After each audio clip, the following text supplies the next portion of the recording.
Everybody wants to know what I would do if I didn't win. I guess we'll never know.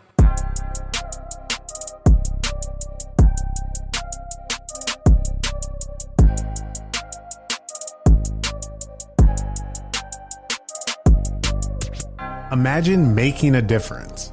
No, imagine being the difference. The difference between I can't and I can, or I won't and I will. The reason someone chooses to wake up and strive for greatness. In life, it can feel like everything is working against you. Let's defy all odds and break generational curses. This is Overstepping Poverty with Daquan and Zacchaeus. Welcome back to Overstepping Poverty, the podcast that provides you with tips, tricks, and hacks in overstepping poverty. My name's Daquan Brooks. I'm here with my co-host Zacchaeus Shaw.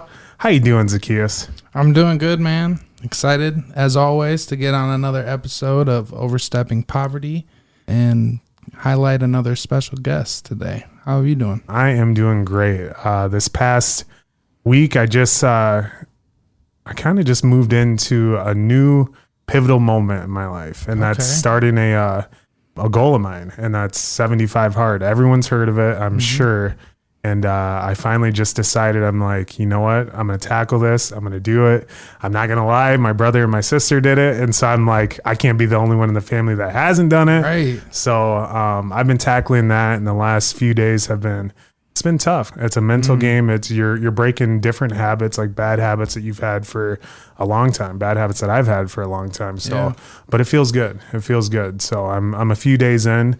So I can't wait to just finish it. I'm excited. So you got this, bro. Yes, sir. You got this. Yes, sir. Well, I want to hop in and I want to introduce our special guest today. He is a father. He is a husband. He comes from California, Southern Cal. He's a lot of things, but here in Sioux Falls, he's known as the owner of Preaches downtown. Welcome, Jonathon Vazquez. Welcome. Hey, what up, guys? Thanks for having me, man. It's been a crazy journey. Yeah, absolutely. When you hit me up, I was like, "Yo, this is dope." I made it, Mom. Hey, he made it. We to appreciate Overstepping that. Poverty. Yep. Yeah, I appreciate you coming on. As we were just talking a little bit ago, I think I've known of you for a little over a year. I know you guys were getting ready to start your business. And we'll get into all of that. I'm really excited to hear about Preaches and let, our listeners know about you guys as well. But I want to kind of take it, to the beginning for you, right? Back to California as a young, child. Take us through that. What was it like growing up in Southern California? It was crazy. You know what I mean? Growing up, my mom's from Guatemala, my dad's from Puerto Rico. So, you know what I mean? From, a parent that's immigrant, you know what I mean? Growing up, in the San Diego area, I grew up in Southern California. Right. And I was thinking about, just overstepping, poverty and what that means. And I mean, just like, I grew up, I don't want to say I grew up in poverty, but I mean, now that I think about it, sometimes we didn't even know what our next meal was going to be. Wow. I remember growing up, I go to school with fake Jordans on, the whole time. I'd flex them like they were real, but they weren't. I grew up in that, but one thing that I can say is a lot of those moments were challenging. Like, I can't remember one time where we didn't have a meal on the table. We always had a roof over our head. Yeah. You know what I mean? Sometimes our only meal that we had was because my parents took us to Boys and Girls Club. And they knew, look, if we put them in Boys and Girls Club, at least they're being fed there. Right. So, but that was that dope thing, that seeing my parents sacrifice and the things that they did helped me to be where I am now. Right. You know what I mean? So for me, as I look back and think about, I'm 35 years old now, and just to see the challenges and the things that my parents have gone through, to give us a better life, I feel like to a certain extent I owe them that. Right. You know what I mean? They worked their butt off. They sacrificed so many things, so many sleepless nights where they didn't eat just to make sure we ate. Right. I'm like, I have a responsibility to make something of my life and leave a legacy that outweighs me. You know what I mean? So growing up in California, it was tough, but it was dope. You know what I mean? As kids, the kids, you don't think about those things. The parents are the ones that worry about the bills and this and that. And man, we were just living life. And man, if I was outside just playing with my friends, that's all we needed. You know what I mean? So until I started getting a little bit older, into my teenager years, I really started realizing, this is tough. Really what was going on. And I think those moments were really when I realized, okay, we're not part of this class. We're here. But like I said, I always go back to that in the midst of that, we always had what we needed. Right. You know what I mean? And for me, that's something that I always take away, knowing that, my parents did the best that they could. Yep. And even as I think about overstepping poverty, for me, there's so much more that goes into that word. Right. And sometimes we think of poverty and quick it goes to this, I'm broke, this and that. But man, there's so much to unravel in that word that we can be rich in this area, but be so poor in this. Yep. And sometimes this can outweigh that. Right. Money comes and goes, and so that really just got me thinking. And I'm like, I want to be rich in my life, but holistically. Right. Not just where, I'm rich here, but man, this place is starving over here. You know what I mean? And so it really got me thinking as I was thinking about how I've grown up. It's really helped me shape who I am now. You know what I mean? Right. As a husband and as a father. I have a 5-year-old daughter. Her name is Zoe, and then my wife. We've been married. We got married November 2015. A week later, we moved to Sioux Falls. Oh my gosh. You know what I mean? Yeah. Let's go. So How did you get here? So how we got here, I would say, is my wife's fault. You know what I mean? So my wife, she played soccer her whole life. Long story short, she ended up getting a scholarship to come play soccer at SDSU. Okay. And the original plan was for her to finish soccer, and then, we moved back. I was working back then at Northwestern Mutual. Okay. Financial advisor, doing all my things to do that. And I was like, all right, you go finish school. We'll live in San Diego. We'll have a good career and all that good stuff. Right. So we moved up here. She was doing her thing in soccer. Ended up getting an injury playing soccer. So she had to stop that. But since she just focused on school, finished her bachelor's. And then it was like, you know what? She's like, I want to finish my master's. I'm already here. I'll finish my master's. And then the plan was her finish her master's and then we'd get married. Okay. So I remember one Sunday afternoon, she calls me and she's like, hey, Jonathan, would you ever, just out of the blue, just randomly, she's like, would you ever consider moving to Sioux Falls? And I remember I was like, heck no. The first thought that came to me, I was like, I'm Hispanic. I know that's in the Midwest. There probably isn't much Hispanics out there. And so for the longest time, I fought it. But now looking back at it, man, like I said, we got married November 2015. And then we moved here a week later. Our whole time we've been married, we've pretty much been here. Wow. I wouldn't change it. Everything works itself out for a purpose, and, we're here now. Absolutely. I have to ask, what is your kind of the toughest part of that move? Picking up and leaving home base, what really kind of, when you think back to it, you're just like, oh, yeah, for sure. I miss this. I miss that. I don't even need to think about that. First and foremost, the food. Yeah. As you guys can see, I'm not that slim, but man, I love my food. Oh, yeah. Same. People that live in California, if you're from California, you live in California, you're spoiled. Right. Because you have all types of food and everything is bomb. Mm-hmm. But that's what I joke right now. I miss the food, but the number one thing that I do, I'm a big relational guy. Mm-hmm. Everything that I do, I try to be intentional and relational. And back home, I was really involved in my community, my work community, my faith community, and just in the community, I was really involved. And for me to let go of that, just like that, and be like, move to the Midwest. It's not like if I'm moving like an hour or two away. I'm moving, across the country. Right. So for me, that was the hardest part. And then leaving my whole family. My whole family was back in home. It was just going to be my wife and I. And I'm like, I'm literally leaving everything behind. Mm-hmm. Not even knowing what's out there, not even having a job. Man. You know what I mean? I knew that I can always transfer with Northwestern Mutual and this and that, but that wasn't something that I was even passionate about. Right. I was doing it because I knew that, hey, I can make a career out of it. It's safe, blah, blah, blah. But it wasn't something that I was passionate about. Yeah. So that was like a plan B for me. Like, okay, if I go out there and I don't find anything, I can always do what I, did with Northwestern Mutual and whatnot. But for me, I would say that was the hardest part, leaving my just the relationships that I built, and my community. I remember, like the week before I was going to move, I was just in my room, I was just crying.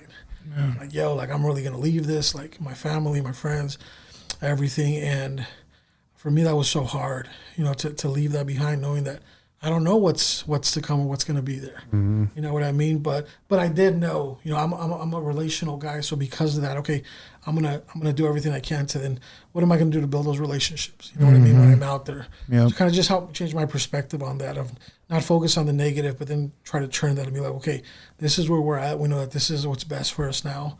You know what I mean? And try to change that perspective. Yep.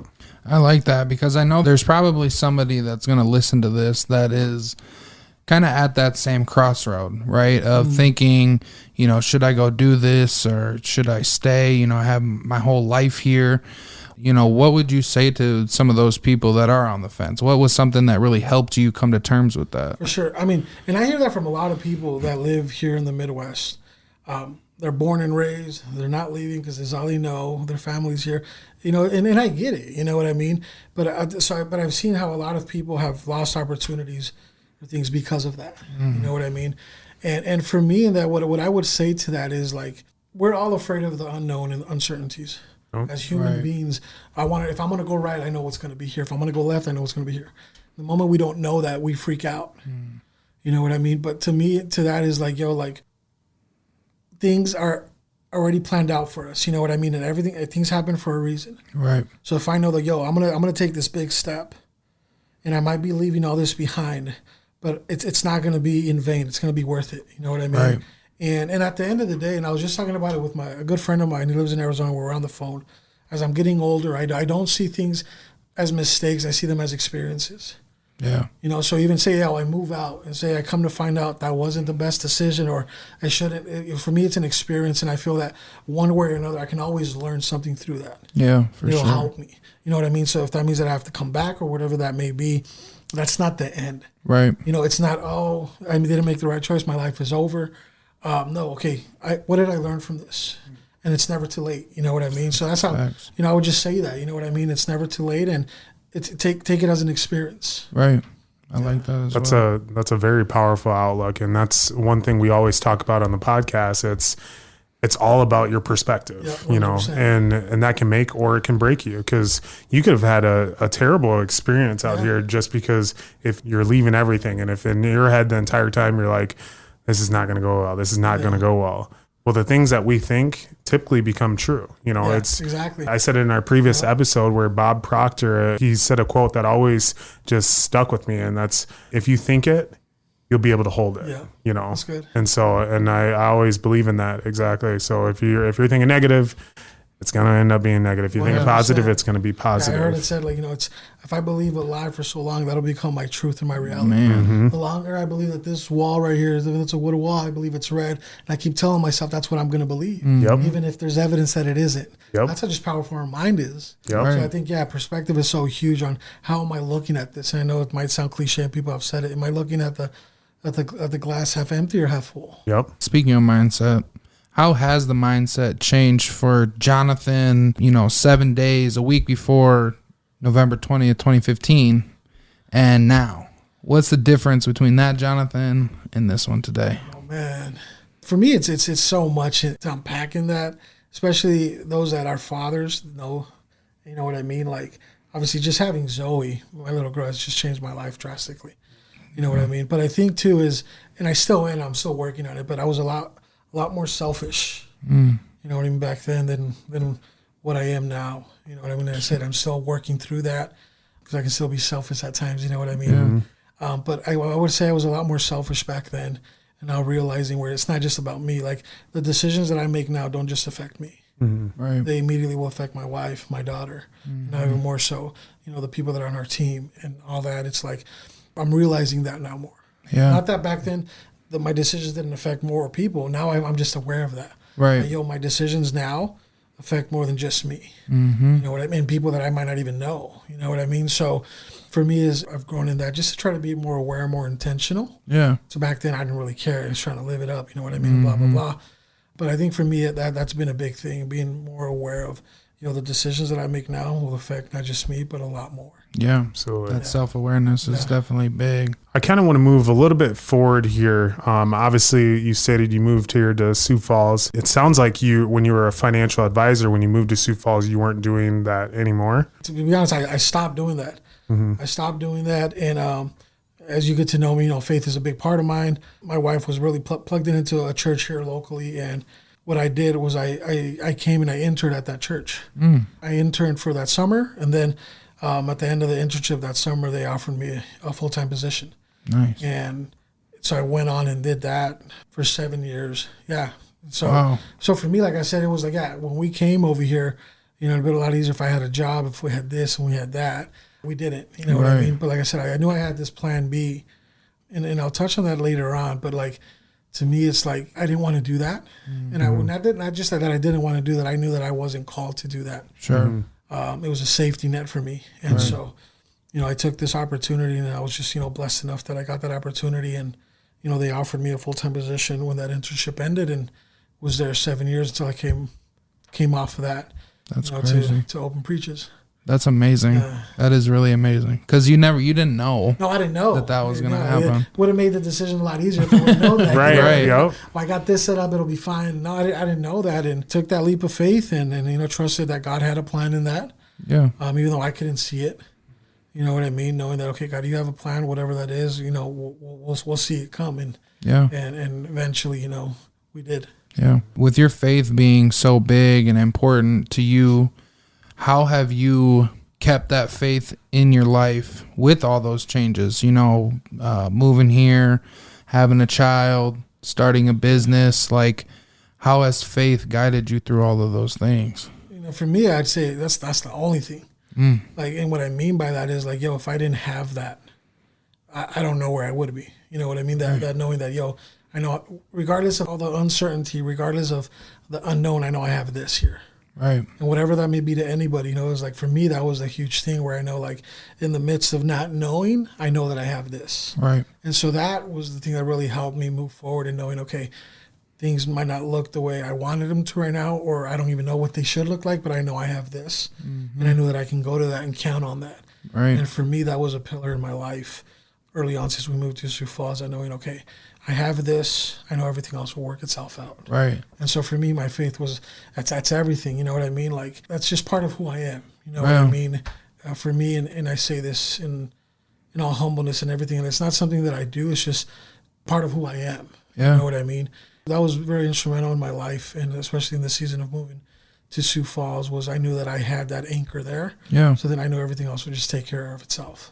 Where did that come from? How was that instilled into your life? I mean, growing up, I grew up as what some people that are in that call it, pastor's kid. My parents were pastors. Okay. So I just grew up in that, you know what I mean? And so my parents at a very young age instilled that in us. Yeah. And I'm grateful for that, because there's a lot of principles that I've learned from that and have helped me, you know what I mean? But my parents, I grew up in the church, you know what I mean? Yeah. So that's kind of what it was my whole life. So from a very young age, you know what I mean, was really, I saw that within my parents and saw how, in the midst of their troubles and tribulations, they had their anchor. They knew what they can go to. Right. And so that was big for me, because then I was like, okay, they set a precedent and knowing, okay, then at least I have this that I know I can count on. You know what I mean? So, yeah, my parents were very influential in that at a very young age. Yeah, that's really cool, because for me, growing up, faith or anything like that really wasn't introduced to my life until I moved back to Sioux Falls, because I'm from here originally. I lived out in Vegas for 8 to 9 years, and when I came back, in Vegas, we would very rarely go to like a Sunday service or something like that. But when I got back here to Sioux Falls, I went to O'Gorman, which is a Catholic school out here. And it was just a complete change. I'm starting to, and going there, I had the mindset of, well, I'm already here, so I might as well learn it.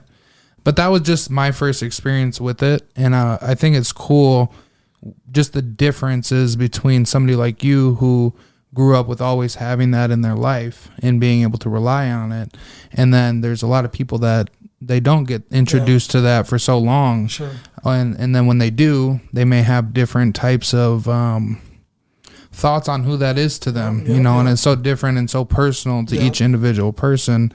I definitely highly suggest you find whatever it is that you believe in, because when those times get tough and you have nobody to talk to, that's the thing. That's who you're talking to.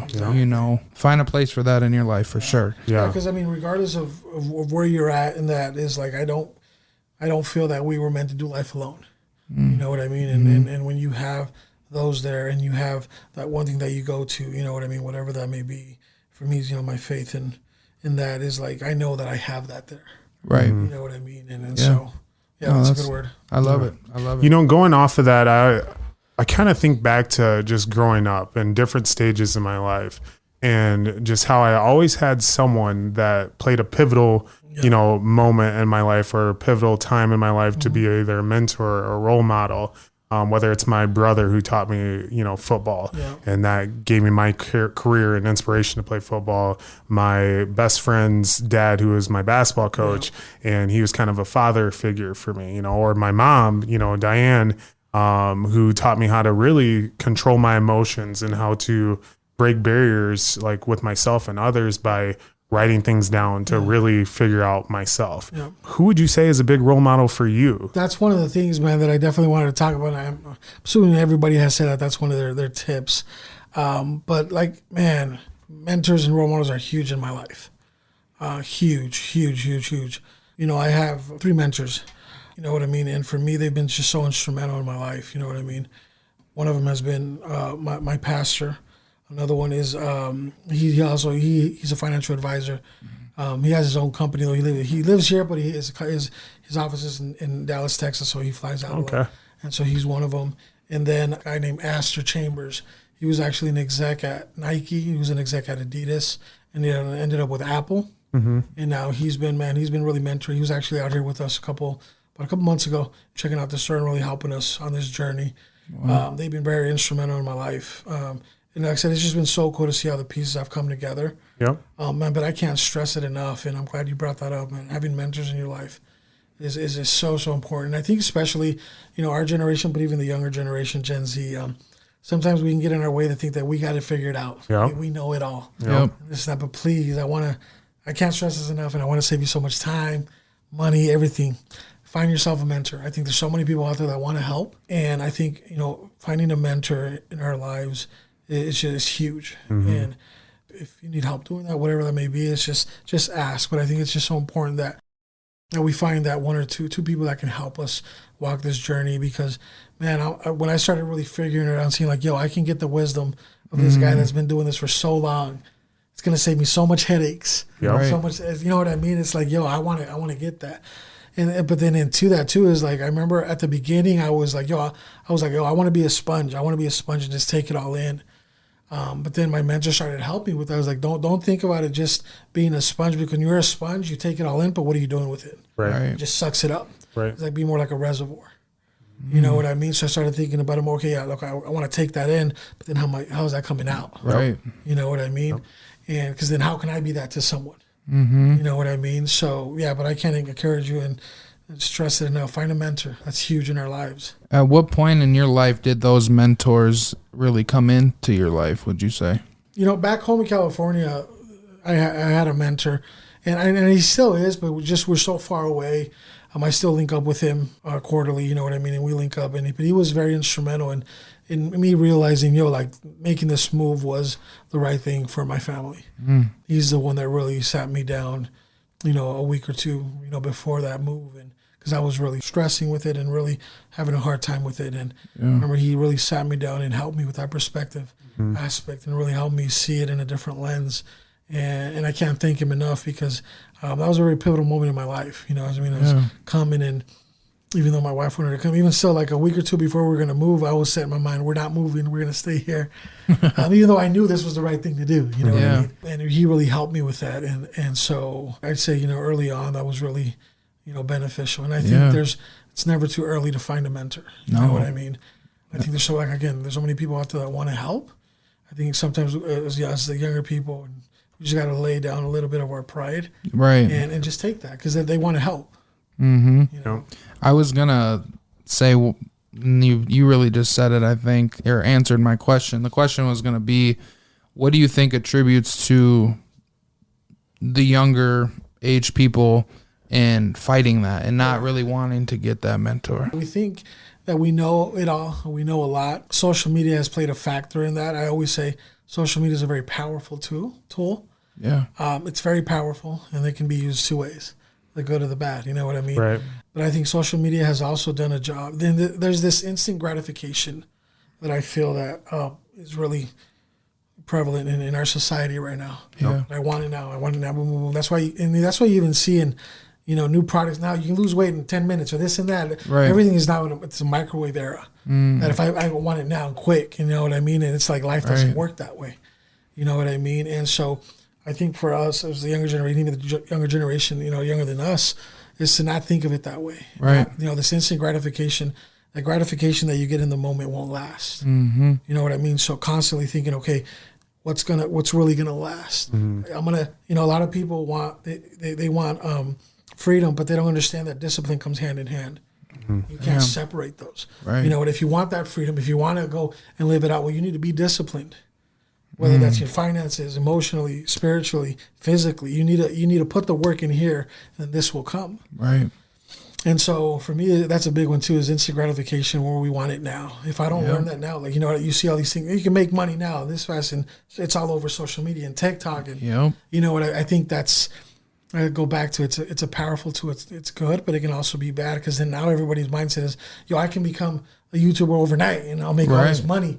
And it's like, that's not how it works. It's very few, you know what I mean? That's not how people put the work and the time into it. And I think that's why I think it's so important to find a mentor and really be intentional about that too. You know what I mean? Yeah. I really enjoy exactly what you just said, especially playing off of that, the mentality of people saying that they just want it now. They want it now. And I mean, each individual that we have on here, the business owners, the entrepreneurs, the leaders of the community and whatnot, they all have a story and they all have a journey, of course, that they go through. Like you just stated, I mean, in your story and in your journey, I mean, you started off in SoCal, and you moved to Sioux Falls. But during that process, you were a financial advisor, you were a pastor.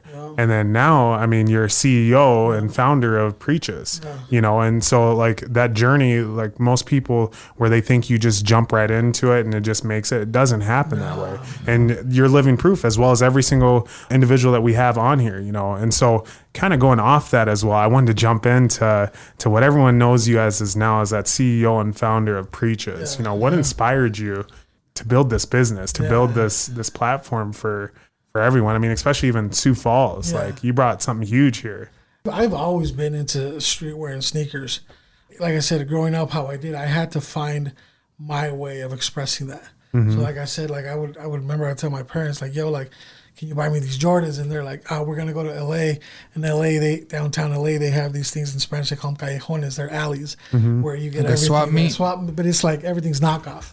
So you got like everything's knockoff, right? For $5 to $20. Right. And so my parents would be like, we can't, but, we'll go get these over here. So, I'd always be rocking the freshest Jordans, but they were all knockoffs, Right. So from the very beginning, I was always into it. I love sneakers and I love streetwear, but I couldn't afford it, so I had to make it my own. And to a certain extent, like I was okay with that. You know what I mean? I was content with that, because I was just like, they look like them. Nobody know they know. Right. You know what I mean? So I just lived that up. And so for me, it's like I've always enjoyed that. I've always been passionate about that.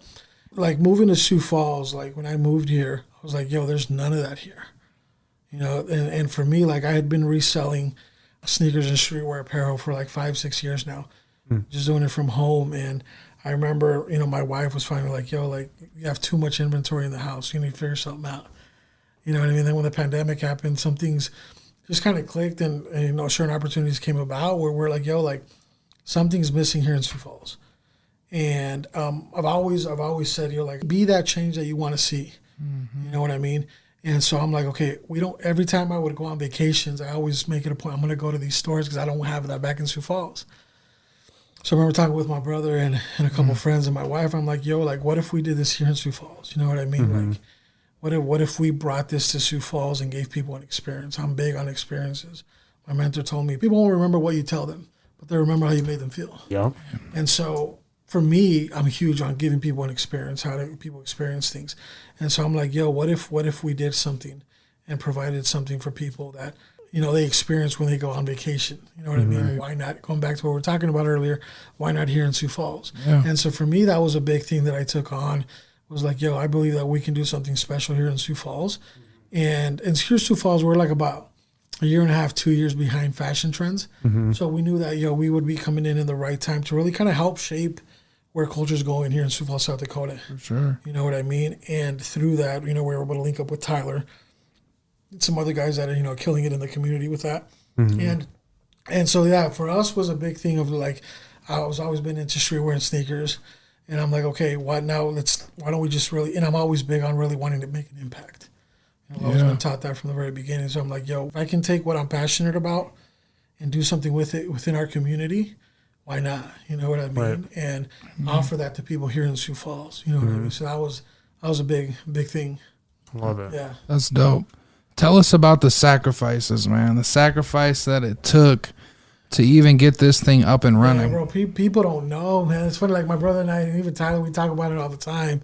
But there's so much that went into us even opening preaches that people don't even know. But first and foremost, like I said, so I came off staff where I was at my church January 2022 or 2023 right now. Yeah, January 2022.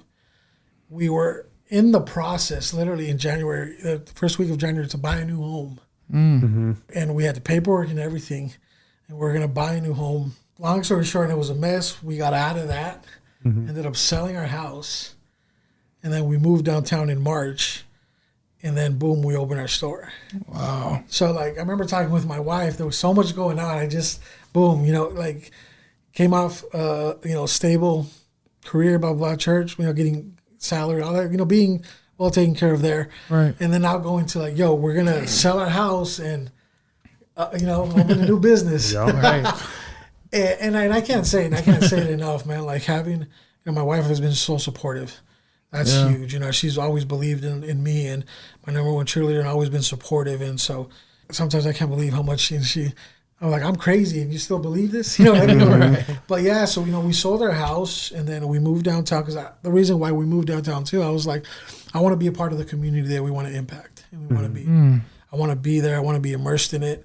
I don't want to be just like an outsider coming in. And what I mean by that is just like, I just felt like, my heart was always to open a store downtown.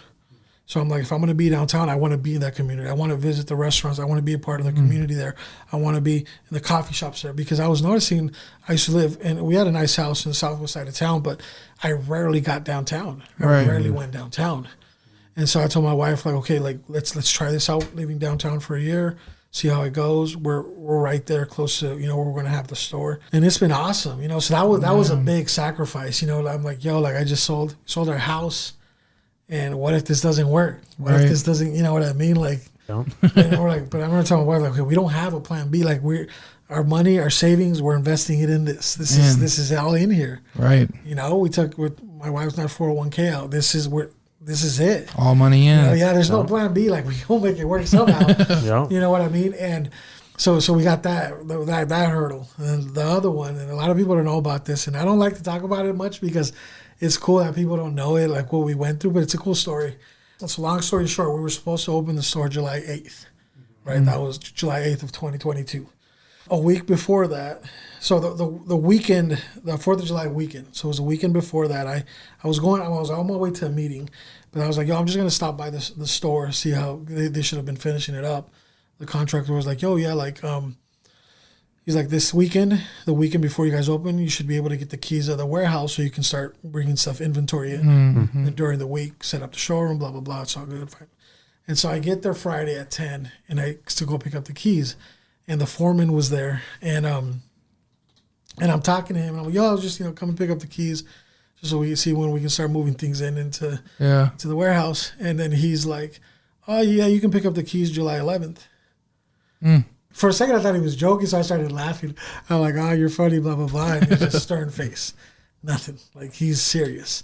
So I'm like, okay, this guy is serious. Like, he's not laughing with me. Like, what the hell's going on? Right. And I'm like, bro, so we were opening July 8th, but then July 7th, we had a friends and family event. I had people that they already had bought tickets. They were flying in. A dude that did a mural was coming in. A dude that did a paint. Like, a lot of people were coming in, flying in. Yeah. Right. For this. They had booked flights, tickets for the friends and family, which was, it's going to be Thursday. July 8th was a Friday. Right. So I'm like, and we had digital billboard. We had a marketing campaign everywhere. We spent a lot of money. Yeah. We're opening July 8th. And I'm like, we're opening July 8th. Like, that's what we had talked about, with the contractor. Long story short, there was a miscommunication between the contractor and the foreman. But I want to say, they've been so gracious. They've been amazing. They were amazing with us. Like, they did a beautiful job. It's a dope spot. A beautiful job. They killed it. I recommend them all day. They're dope. Yeah. I think it goes back to that. And one thing that my mentor always told me, you can never over communicate, but you can definitely under communicate. Yeah. So I took that as an experience. I'm like, I could have over communicated that. You know what I mean? Always trying to learn too. Is like, I don't want to be putting the blame, but like, what could have I done better? You know what I mean? And so I want to make sure I make that clear. They're amazing. You know, the contractor's been so great, and they did a dope job, and they kill it. Right. So then we're like, all right, well, you know, we're gonna meet with the contractor. We got to make it happen that weekend. And so it was 4th of July weekend. Everything's closed. Right. So they're like, we can't get anybody to work this week. And then Monday was 4th of July, so Monday was closed, so nobody's working Monday. Right. We're like, no, this ain't happening. If you would have seen the store that Saturday, you would have not believed. You're like, there's no way in chance that you're opening. No way. So we meet early Saturday morning, the whole team. We meet at the store, and we meet with the contractor. Like, bro, he was wanting to work with us and do everything he had to do, but there was just nobody working. Yeah. So in that, I have a buddy that he sells designer clothing and designer bags and all that. Well, the big thing that was missing was the floor wasn't epoxied and all that, and that was a big thing. So then they can go ahead and paint and do everything else. Yep. He used to do epoxy for 10 years prior to that. So I hit him up. I'm like, yo, we're going to epoxy this floor this weekend. And he's like, bet I'm on my way. He got there in an hour. That's dope. So long story short, so now, that's what I'm saying, it just gets crazier and crazier. Everything's closed. We can't find anywhere to rent equipment, buy this and that. So finally Saturday, like at 10 at night, a buddy that he used to work with, he finally got a hold of him because he was out of town for 4th of July. He's like, yeah, go pick up the equipment at my house, blah, blah. So we went to go pick up the equipment, and we're there, dude. We're there like till like 3, 4 in the morning Saturday working, you know what I mean, sanding. And then it was like, I was like, yo. I remember like that night, I woke up that morning and I woke up with a stress rush in my eye. Just about stress and everything's going on. I'm like, yo, we got to open the store this week. So then all day Sunday, we're going ham. And so the store needed to be ready for the painter to come paint Tuesday. Because they needed to epoxy the floor and paint. Everything else that we did, everything was going to be ready to go. So the store needed to be dry. The floor needed to be dry Tuesday morning at 10 or 12. So we've epoxied. We haven't epoxied yet. We did everything else that you need to do, and now the epoxy is it's easy. That just got to lay it. That's the easiest part. It doesn't take that long. Sunday, the only place that was open was Menards, so we went and bought the epoxy and everything there. And Monday, we're like, guys, we actually probably going to make this. We're like, we're working our butt off at this. And my homie, he's getting all the epoxy ready, and he gets on his knees and he opens the first one, and he has dreads. And all I see is his head go like this, and then dreads just come down. Like, I felt so defeated, and I didn't know what was going on, but I knew what was going on. Right. And I'm like, yo, what happened, bro? What happened? And he finally looks at me, and he's like, I got the wrong stuff. Oh, fuck. Now, this is Monday at 8:15. Menards closes at 8. Oh, my gosh. And so we're like, yo, we're done. We're done. Like this, you know what I mean? That was our only hope. Well, long story short, the guy that let him borrow the equipment, he had a whole bunch of epoxy. So we finally got a hold of him like at 10 at night. He's like, yeah, go to my house, pick it up, and we'll pay for it or whatever. Yep. We finally got the epoxy, so we're epoxying. The thing that saved us was the epoxy that he has, a really good epoxy that dries up in like 2 to 3 hours. Oh, wow. Late night on Monday. So when the painter came at 10 a.m., it's ready to go. And so people, I tell you, like, people don't even know, the work that we had to do, literally blood, sweat, and tears. We joke around and we say, yo, we do this now too. You know what I mean? If you ever need your floors epoxied, we got you. That experience. Exactly. But like I said, like, and I tell that story is the reason why is to say, like, yo, like when you found what your purpose is and what you've been called to do, you'll do whatever it takes to see that through. That's facts. You know what I mean? And we all knew, like, everybody bucked up. It was 4th of July weekend. We did. My brother did. Tyler did. My buddy that, that had been doing epoxy, like, yo, we're here. Mm-hmm. And for me, like, I'm just indebted to them in that because, man, they believed in that, in the vision. Yeah. Right. You know what I mean? Well, they sacrificed their time with their family and this and that to see this through and make it happen.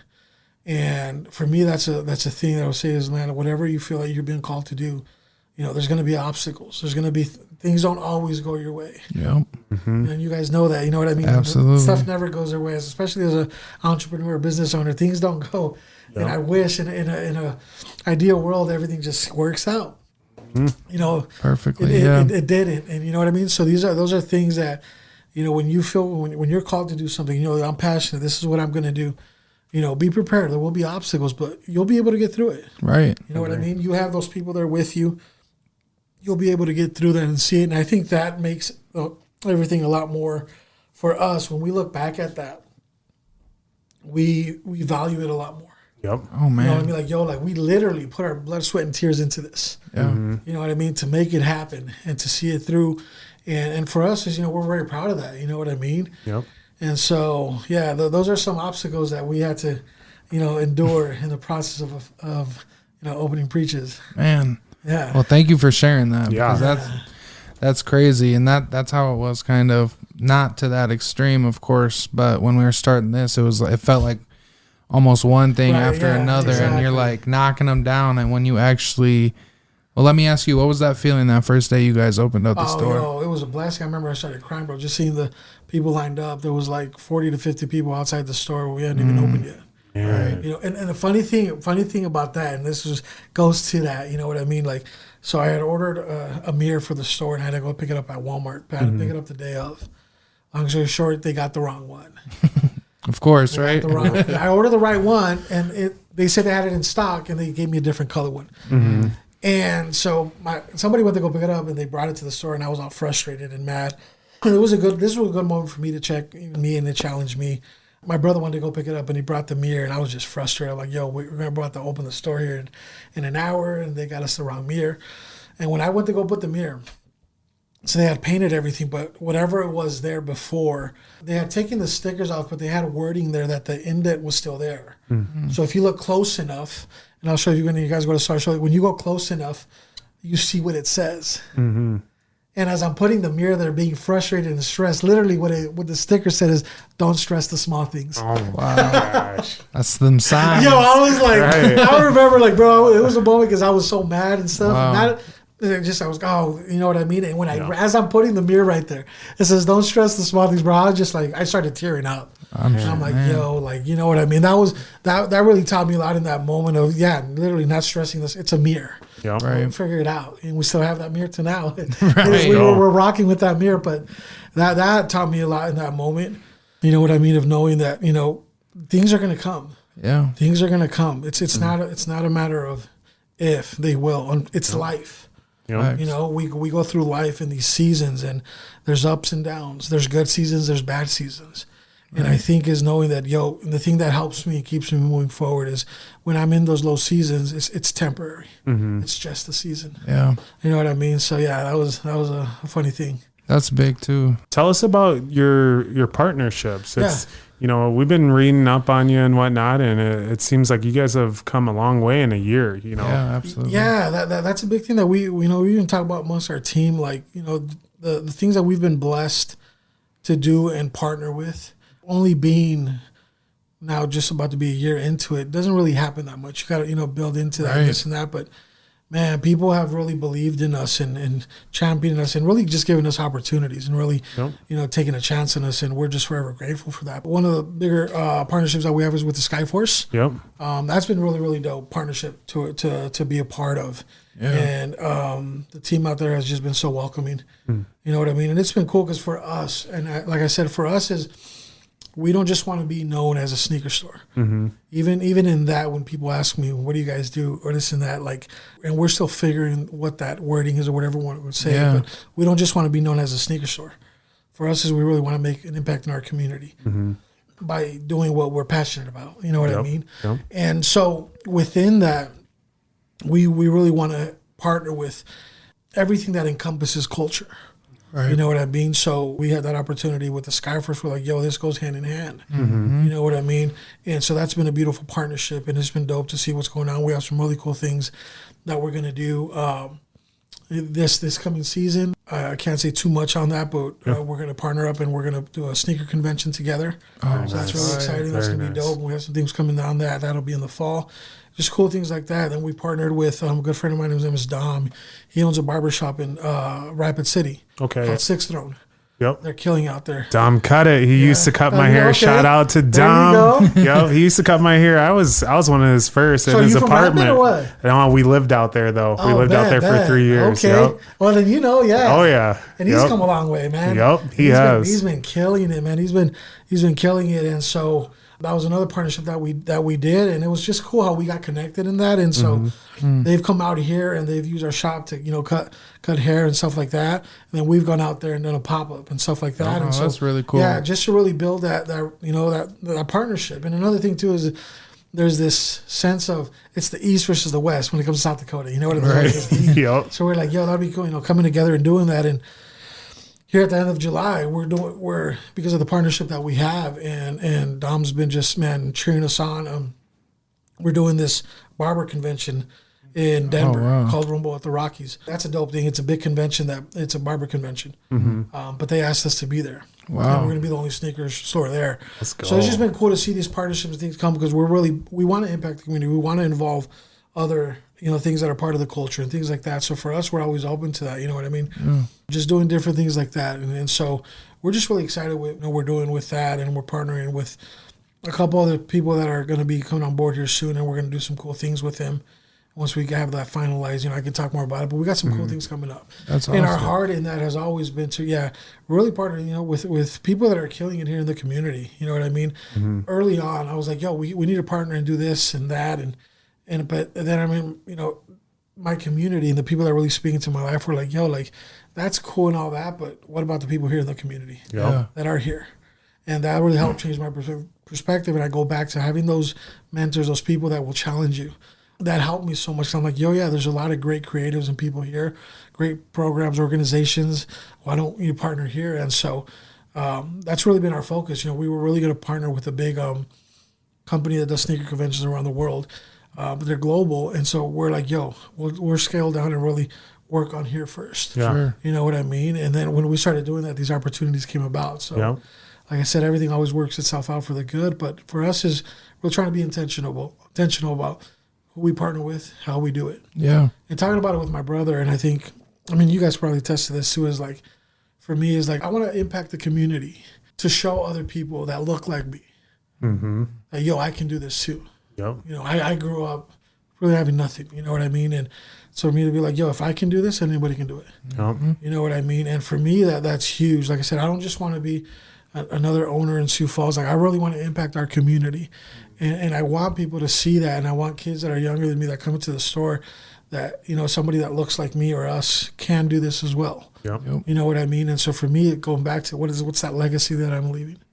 You know what I mean? And that's huge for me because when I think too, also when we think about legacy, we think, when I die, the legacy starts now. Right. That's huge on me. You know what I mean? Especially with certain things that have happened here in Sioux Falls. I want to really be a voice to that. Right. You know what I mean? And so that's a big thing that keeps me going and really wanting to be partner with the communities here and the people that are really wanting to be a part of it in the community. So, yeah. I think that is amazing because that's really what we're doing as well. With just trying to, shine light on people like you and Bobby and just everybody that we've had on here. It is focusing here because, like you said, there's amazing people here that are doing amazing things. So I can't agree with you more on that. And I think that's really where people will start to see that. And I think people will start to be more of themselves. Yeah. People will start to hop out and jump out the window with it and go all in on what they want to believe or what they do believe in and stuff like that. So I think that's really awesome. I wanted to ask you the question of, your brother is involved with your business as well. And for me, family is very important. I have a very close-knit family. And why is that important for you to have family involved in the business? For me, especially, I could go back to that's how I was brought up, and still that, family's everything. You know what I mean? I'm not trying to go turret on everybody, but family's everything. You know what I mean? And so for me, it was like I know that because I've seen the other side of the coin too, when family, you hear a lot of people say, don't get in business with your family. Yeah. But I think a lot of it goes to the relationships within that. And early on, my mentors stress this to me in everything, regardless of who it is, always set clear expectations. You know what I mean? Because then that's good on your end and on the other person's end. You know what I mean? So for me is knowing that I got family because I was just talking to my brother on the way here. Is like, I know that my brother has my back regardless. You know what I mean? And he's going to see it through. He believes in the vision. He's like, I'm there with you. I'm rocking with you. You know what I mean? I know if I called him around, we need to go do this, he's there. Right. So for me, family is big. I go back to the legacy. And I always think about for me, opening preaches, even early on when people would tell me who's the owner of Preaches, like I'd be like, I don't even like saying that because I'm not big into titles. But for me, it was like I've always wanted Preaches to be a platform for others. I always want that to, if that's a stepping stone for you to do your thing and empower you, let's do it. I want to champion you and let's get you in that. You know what I mean? So for me, family's big. One of my mentors has told me before, he's like, you know, people say, hey, you got to keep your circle small. Like I don't even have a circle anymore. I have a dot. But that dot, I know that dot's riding with me. Strong. Right. He's strong. So I'd rather have those 2, 3 that are rocking with me than have the circle that's somewhere. No, like we're rocking. You know, we're in it. We're boom. No questions. And so for me, family is huge. Even though the people that are on our team too that aren't necessarily blood related, I see them as brothers. You know, Bobby was in my wedding back in California. Wow. Bobby and I go way back. Johnny, I've known for a minute. I see him as a brother. You know what I mean? Tyler, he's one of my best friends. You know what I mean? Right. I told him, bro, like you're my brother. So to me, it's like it's family. You know what I mean? And I think that's so important. You know what I mean? And in the midst of that is, I think where things get lost when you see families, this and that is, I think if you honor people and you value people, no matter who they are, it'll work out. Yep. And the more you honor and value them, the more they're going to fight for you, the more they're going to champion, the more they're going to want to see it through. You know what I mean? Yeah. And so that's been big for us and from the get-go. And the team has always known that, you know what I mean? And so it's been a cool journey to be able to do this with my brother. Yeah. And see him flourish and learn and grow and really come into that, you know, of what he does, you know what I mean? Right. I admire that. So that's awesome, man. And actually, before we go into that, our next part of our episode, there is a question that we ask every single person that comes here. And we kind of hit on it early on in the episode and whatnot, but I just want to shine some light on it. And that's your perspective on what is overstepping poverty to you. I was really thinking about that. It took me some time to think about that because, like I said, again, I didn't want to just give a generic answer to that. I want to be intentional with that. And for me, there's different layers to that. But a big one in that, you know, you probably heard that saying, you're a product of your environment. Absolutely. But you're a product of your environment until you change that environment. You know what I mean? My mentor told me, I'm like, yo, because people, you know, because I believe that we can use that as a scapegoat. Right. Well, I'm a product of our environment. That's how I grew up. That's all I know. But yeah, but you can change that. Yep. You can change that environment, whatever that may be. Yeah. And so for me, like I said, overstepping that's what it means to me is I want to be that change. Like, yo, I want to see this change. Well, be that change. Yep. Right. And inspire others to do so. So early on when we were talking about overstepping poverty, it's not just the financial aspect, but there's so much. I'd rather not have a lot of money, but be rich in this, be rich in relationships, family, you know, health.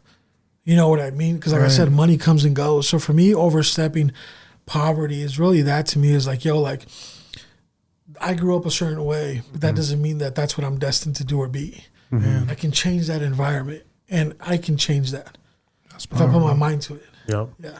Man, if we could just end the episode there and just mic drop right there, I love that. I love that. But there's more. There's more.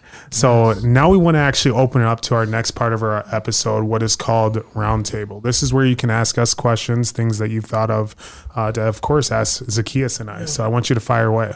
Yeah, definitely. One question that I had, and this is, you know, for both of you guys, you know, as being, quote, and I even hate using this, but being, you know, minority in this community that we live in, you know, predominantly white, how have you guys dealt with certain situations that maybe have happened to you and still keep your eye on the ball, still keep your eye on the goal and not get distracted or get thrown off because someone did this or said this? Yeah. You know what I mean? Where, yeah, we'll address that and we'll do what we got to do, but you still keep your eye on the ball. Yeah. That makes sense. I think it actually took me a little while. It took me a little while to really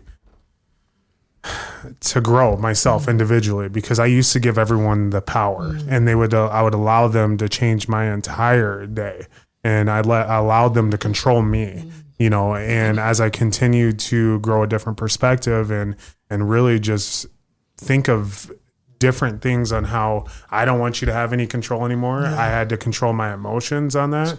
And so how that's worked for me is like, there's been plenty of situations that I have been in where I could tell that I'm being, discriminated against, or or anything like that. Instead of, just sitting and well, sometimes I will confront it. I'm a man of many words and stuff. So if I could put anything politically correct and confront you, you probably won't even know that I just confronted you, but because it may have went past your head, but I guarantee you if anyone else was around, they knew exactly what I was talking about. Sometimes it's turning the other cheek. Like, just because they have that thought process and whatnot does not mean that they can drag me down with them. That's so good. So and the moment you give someone that power, they have all control, and I ain't giving you that control. Right, that's so good. Pass. That's good.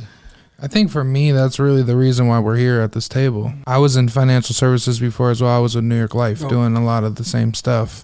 At New York Life, they had a thing that's called the $1 Million Table. And it's where these high earners earned over $1 million or something like that. Well, I look, and it's a wall full of pictures, and every person on there was white. Every person I worked with was white. Yeah. There's two ways that you can look at it. You're going to go through things, and how you react is really ultimately just reflects back on you the most, unfortunately. But in that moment, I'm like, you know what? I want to be on that wall. I want to be there. I want to do that. Yep. I'm no longer with them anymore. But through that, it's about really building your own table, building your table if there's no seat for you, right? And kind of like what you're doing and what you've done is you started something for yourself because there was a need here in this community and they didn't even know it, right? Yeah. So a lot of times it's just ignorance, being in a place like this where there is some prejudice and discrimination and stuff like that. But at the same time, here in Sioux Falls, here in South Dakota, you can really make your life how you want it to be here. Absolutely. If you're really dealing with a lot of that stuff pretty often, I think you got to change who you're surrounding yourself with or where you're going. You know what I mean? Because I personally, I don't experience it as much. And I don't know why. Maybe I don't notice it. But then again, I don't feel like I'm always in this situation for that to kind of present itself. So, it's about who you surround yourself with, I think. You probably heard that saying, too. You show me the 5 people that you're around, and I'll tell you who you are. Yep. You know what I mean? Yeah. I think that's so important. Yeah, the people that we hang around with. Yeah. It shapes us. It rubs off on us. You know what I mean? So I think that's good. I guess I experienced it more when I first got back to South Dakota and went to O'Gorman. Is really when I experienced most of the discrimination or prejudice, I should say, more than any other time that I have lived in Sioux Falls, and I think that was me going into a place where I can count on one hand how many people of color were there, right? I had people that had these preconceived notions on me because of the way I walked. Right, I'm like, what do you even, how does that even sound? What you wear. Right. So it's like, we're at O'Gorman where all the kids are wearing Skechers. I was wearing the khaki Air Forces. There you go. You know what I'm saying? And that's that little sauce. Now you go to O'Gorman now, all the girls there got them dirty Air Forces on. Exactly. You know what I'm saying? So, yes, so, it's all about changing the culture, and that's exactly what we're doing. So, I like that question. That's good. Yeah, that's something that I've been just working through, you know what I mean? And especially in the spaces that I'm in now and conversations that I'm having, it's that same thing. Like I see a lot of, and like I said, that's nothing to do with, I'm not trying to make it a race thing, but I want to be an example to people that look like me. Sure. Yep. You know what I mean? You can do it too. You know what I mean? Like, if I came from pretty much nothing, and you can do something, you know what I mean? So for me, it's like, I want to be that example to the next one. Yeah, you're the representation. Yeah, absolutely. Sure. To a growing community, for sure. You have any other questions for us? Yeah, and I had one more. In you guys' respective areas of what you guys do, we kind of hit this on a little bit before we started, but in your guys' respective careers, what are those things that you guys would say are challenges that we can maybe, overcome as we look to really look? I want to be an example. I want to be this. I want to have an impact. What are those challenges in you guys' respective areas that you would say, you're faced with? I think the biggest challenge for a lot of people in my area is just a lot of times people have a fear or a problem with asking questions. A lot of times people know that they need help, but they don't know how to ask for it, or they're scared to even take that step. So a lot of what I do, and a lot of what I pride myself on in the work that I do, is getting those people off of the fence and into the driver's seat so they can start making those changes of buying a house, you know. And a lot of times,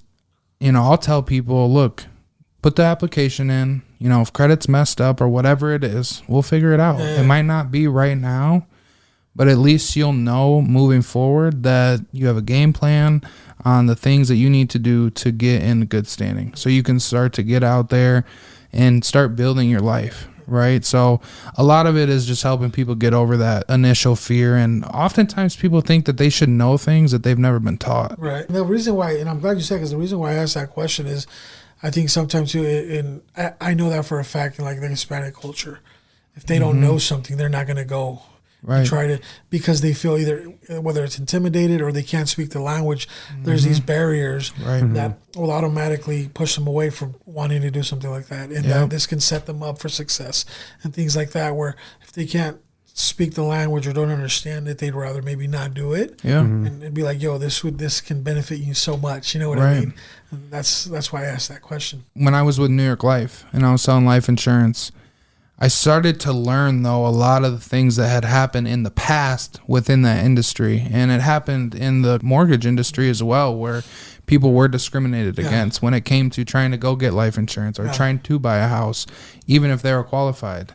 And that's deeply rooted. So a lot of it, you know, when I was at New York Life and I see that everybody's white besides me, I don't look at that as a bad thing. I look at that as these Hispanics out here, these African Americans, these Africans that are out here, they need somebody to represent them. They need somebody that's going to help them see those things or learn those things. And even if they don't get signed up, at least they're better aware of their options and those things out there for them. So it's all about education and getting people the knowledge that they need. Yeah. What about you? Honestly, it's the exact same thing. It's education.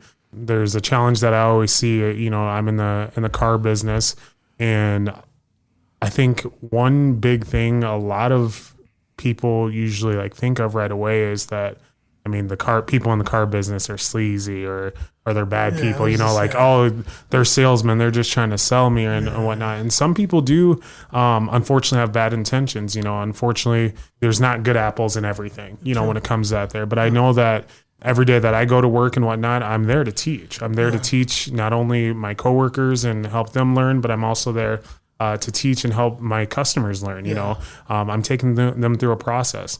I know previously I spoke on this in an episode, but I don't take my job lightly. There's one thing that people need, and that's transportation, because it's to either get to work, to put food on the table.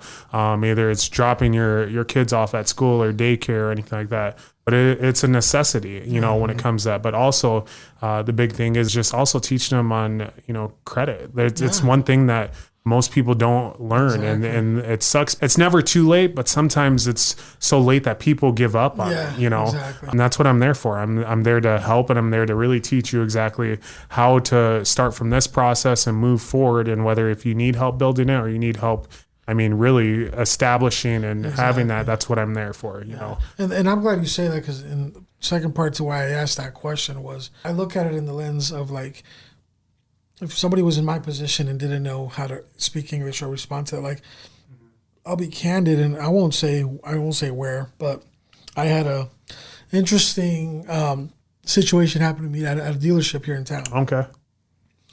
Where, you know, my wife was there with me in LA, and it was very obvious that I was being discriminated. You know what I mean? Mm-hmm. I remember I was starting to get really frustrated, but I quickly changed that perspective. Like, yo, like, I got more sad than anything, and the reason why was like, yo, if this was somebody else that couldn't defend themselves, couldn't speak the language, couldn't, you know what I mean? Like, yo, like, how would have that been? You know what I mean? Right. And I really think through that, because I was like, yo, I was in this position, and I'm blessed enough to where I can have the conversation, I can set that straight where others can't. Right. And sometimes that can be like, yo, this happened to me once, I'm never doing it again.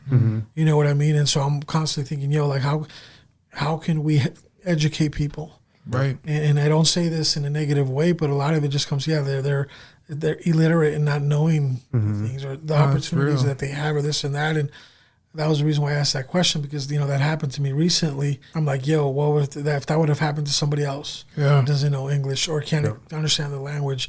I'm constantly thinking, okay, what are we doing to help and improve that? You know what I mean? No, it's sad. It's really sad, actually. I had a realtor who reached out to me. She was having a hard time finding a Spanish-speaking loan officer. And by my appearance, she walks up to me. She started speaking Spanish. And I'm like, I'm sorry, I don't speak Spanish. For her name is Andrea Morales. So if you are Spanish-speaking here in Sioux Falls, she's a great realtor to reach out to. At Cross Country Mortgage, where I'm at, we have a Spanish-speaking loan officer, actually. So I was able to connect them, and that's so good. It was something where obviously I wanted the deals. She was getting a lot of deals. She was going to send me a lot of leads, and I'm like, you know what? That, as much as I would love that and the money that would come with that, your clients definitely need somebody that's going to be able to communicate with them way better.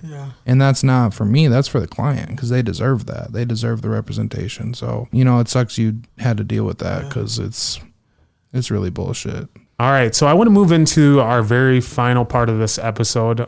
You've been given some great knowledge, great experiences, you know, providing to all of us, and everyone that's listening as well. I'm sure is very appreciative of it. So what I want to do is I want to move into that last part. And I want you to give us, you know, your 5 tips, tricks, and hacks on how you'd help someone take the next steps in overstepping poverty. No, definitely. And I just want to say something to me, and I go back to that, you know what I mean? I think also mentors help you look smart, because the things that I'm saying are coming from me. It's me writing them for my mentors. And I'm like, this is good. That's knowledge, exactly. I'm like, I want that knowledge. I want to pull from that. Right. So, So, I mean, definitely, like, for me, and these are things that I really live by, honestly. First one, and I've said it, and I'll reiterate again, finding a mentor. Like, if there's something that you want to get better at, you know what I mean? One of my mentors always said, and I always refer that, he says, you know what you're good at and what you're not good at, surround yourself with those people that are really good at that. That's what good leaders do. So find a mentor. If there's something that you're passionate about, whatever that is, find someone in your community that is good at that. And see it. You know, the worst that they can say is no. You know, closed mouths don't get fed. You know what I mean? Really go out there and put yourself in. And I just have a quick story on that. One of my good friends, he used to live in Dallas. He lives in Nashville now, and a big entrepreneur. He's killing it out there, and he wanted to get mentored by this multimillionaire, blah, blah, blah. And he kept hitting him up. And the guy told him, okay, you really want to get mentored by me, right? Okay, bet, let's do this. And he's like, okay, meet me here tomorrow at 4. And, you know, I go on my run at 4, and then you can just join me. And then we go from there. And so my guy's excited that he's like, okay, he's at least going to let me go on a run with him and kind of see where he goes. But he's like, I'm going to get mentored. So he goes home, and he's kind of like, yo, that means I got to wake up at 3 in the morning, 3:30, because he's like, I got to be there at 4 in the morning and this and that. So he woke up, he put his alarm at 3. He's like, I'm not going to miss this. I've been waiting. So he gets to the guy's office. He gets there at 3:45. He wanted to impress him, be there 15 minutes earlier. He gets there. He's like, he should be here any moment now. It gets 4. He's not there. 4:15, 4:30, 5. And he's like, yo, he's not here. He waited till like 5:30. He wasn't there. So he went home. He sent him an email, and he's like, hey, I just want to let you know I was there at 3:45, but I didn't see you. Maybe we can link up another time. The guy messages him back. He's like, 2 things. Funny. He's like, funny. I meant 4 p.m. But then he's like, but now I know how serious you are about this. Right. Yeah. You know what I mean? Jeez. And so for me, that's been one of his mentors, and you know what I mean? It's been dope. But that when he told me that story, I'm like, yo, like going back to, man, if you're passionate about something, you're going to do whatever it takes. Yep. You know what I mean? You're going to do whatever it takes to be there and make it happen. Because it's not just going to happen. We don't have a genie in a bottle. We got to make it happen. You know what I mean? And so for me, that's a big one, finding a mentor. Another one that I want to talk about, and my mentors, Vani from Think 3D, when he told me this, like this has always been stuck in my head, and I move in this. He's like, there's that difference between social currency and money, finance. Yep. When we talk about currency, people quick go to finance. But he's like, yo, money comes and goes. What's more important is those relationships. Right. That's going to outweigh that. And so he's like, when people tell you, because he's like, when I talk about currency, a lot of times I'm not even talking about money. I'm talking about social currency. Right. The relation, who am I building those relationships with? How am I moving in those spaces? And so for me, that was huge. I think so many times too, we think success, we think about money and this and that. And I think it's going back to kind of shifting that mindset and that perspective. It's not necessarily, the money will come and go. If you're doing the right things, taking the right steps, being disciplined, that will come. Right. But man, those relationships with those key people, that's what's going to outweigh that. Yeah, you know what I mean? So for me, that's huge when we're thinking of that, is don't just think of, the finance part of it. Think of those relationships that you're building, and how are you stewarding those relationships? Right. Because that's what's going to help you in those moments. That's what's going to take you there. You know what I mean? That's what's going to help open the door, to bigger and better things. So that's another tip, is don't just be so quick to think about the financial aspect of things. Is those relationships, that social currency. That's been just stuck with me for the longest time. The other one, we kind of hit about it. You are the average of the 5 people you hang around with. So just, man, be intentional about who you surround yourself with. Right. Why do I keep making the same mistakes? Why do I keep falling? It's okay. So I think a lot of the times we need to look in the mirror and then look and say, why are these things happening? Ask the questions. Why do I keep falling in I keep making the same mistake, these same habits. Yeah. There's this book that I read, man, it's changed my life, by James Clear. And I think he was here last year, but the book's called Atomic Habits. Yeah. I encourage everyone to read that book. It's life-changing. It was a New York bestseller. And what he talks about in there, he talks about, 1%. Mm-hmm. Like, everybody wants to get better 100% all the time. And he's like, people want to go from A to Z. They think it's just going to be a straight shot and I'm going to be there. Mm-hmm. But he's like, you got to set those attainable goals that are going to get you to where you need to be. Mm-hmm. So he's like, so if you get better, if I make a commitment to get better 1% every day, at the end of the year, I got better 365%. Yeah. So he's like, I think everybody can get better 1% a day. Right. So for me, that's another tip, is really look at your life. And if you feel like you're in this funk, you're in this rut, and that things aren't changing, really look, okay, who are those people that are surrounding with you? Are they uplifting you? Are they challenging you to be better? Are they holding you back? Like, I won't touch a lot on this, but that's very evident when you see the situation with John Morant. Mm-hmm. The people that he's surrounded with are not wanting to look in his best interest, because if they would, they'd be encouraging him, challenging him. Yo, you need to quit that. Look what you're about to give up. Look, you know what I mean? Right. It's so it's like, man, when you think you have the bag, you can lose it so quick because of the people that you have around you. Yeah. That's the bag's never secured. You can lose it if you don't have the right people around you. Mm-hmm. So I think for that is, man, if I know that this is where I want to go, do I have those people that are in my life that are going to help me get there? That's why I said I don't have a small circle anymore. I have a dot. Right. Because I can't afford to have these distractions. Mm-hmm. So when I have that dot, I have those people that I know that are riding with me, that believe in me, that will not only encourage me, that will challenge me. Mm-hmm. That they'll hit me up and they have the permission to be like, yo, what are you doing? Yeah. You're acting up. You know what I mean? But they have that permission because we built a relationship. Mm-hmm. You know what I mean? So for that's huge for me, is those people that you surround yourself with. You know what I mean? The other one is you really serve your community. I think a lot of the times too is we think about, I want to make this impact, and we think that it has to start with the biggest impact that I can make in Sioux Falls. Right. But it's those small things that we might think are insignificant that are significant. Because then you create that habit. Mm-hmm. Create that habit. Okay, why don't you start small first? Because you're going to bite into this and it's going to be too much for you right now. Mm-hmm. Right. Start small. Just go serve the community, whatever that looks like. Yeah. You can't miss that. There's so many opportunities, so many nonprofits here, so many things that you can do to go and serve your community. Sure. You know what I mean? And start building those habits, start building those relationships, and get into that. Like, I can't stress that enough, is when my mentors kept reiterating that. And it's funny because all of my mentors in that season that I was in kept hitting the same thing. They don't even, some of them don't even know each other. Yeah.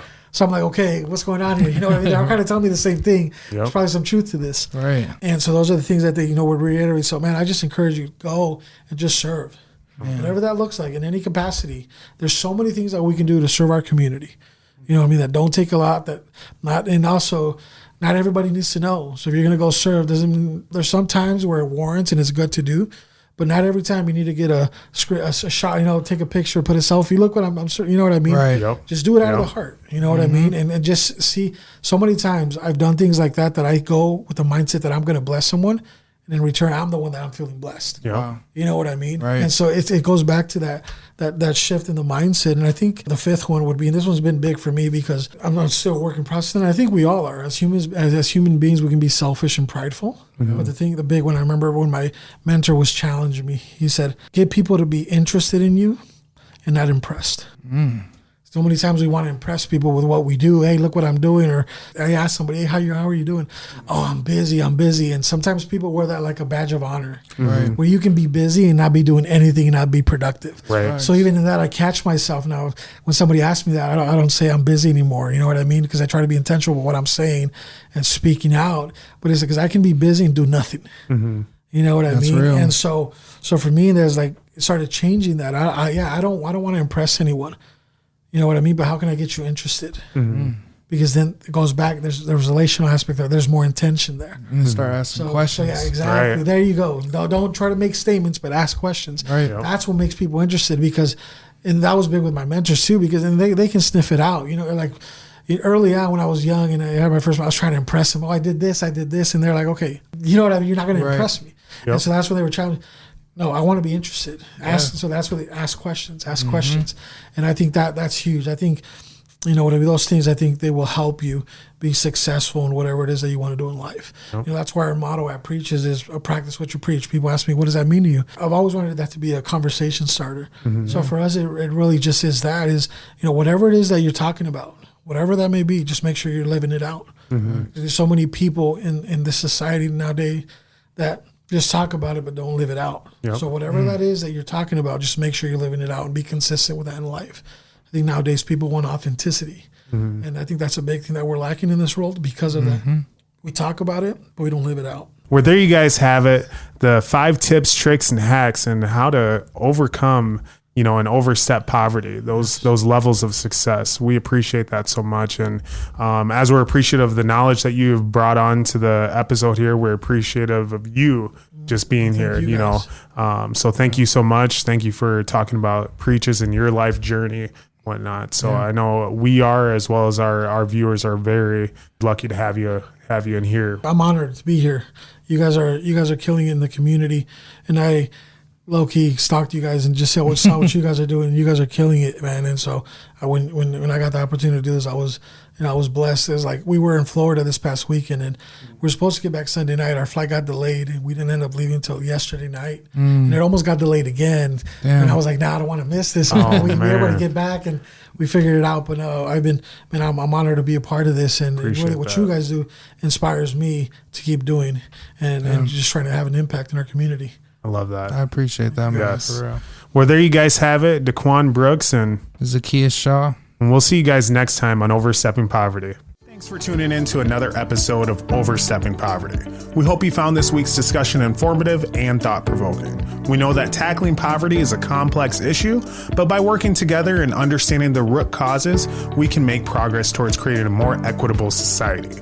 If you enjoyed this episode, please share it with your friends and family, and don't forget to subscribe to our show. Until next time, let's take the next steps in Overstepping Poverty.